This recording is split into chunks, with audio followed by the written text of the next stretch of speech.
Ever wonder how AI can answer your questions using your own documents? Let's break down how Retrieval Augmented Generation, or RAG, actually works.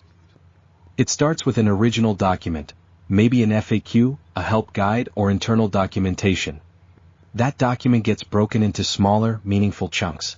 Think of each one like a bite-sized fact the AI can reference. Each chunk is transformed into a vector, a list of numbers that represent its meaning. These vectors, along with the original text, are stored in a vector database. What you're seeing here is a 3D coordinate system, an XYZ axis, with each vector starting from the center and pointing outward in a specific direction. Each arrow represents a chunk of text.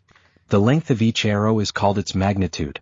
But in vector embeddings we normalize them, scaling each one so its length is exactly 1. That means we only care about direction, not size.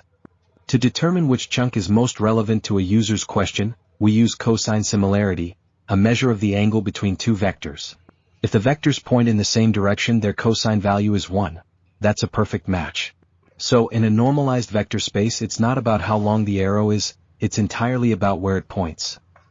When a user asks a question, that question is also turned into a vector. We compare it against all the document vectors and retrieve the one pointing in the most similar direction. The AI uses that chunk as context to generate a grounded, accurate answer, not just a guess.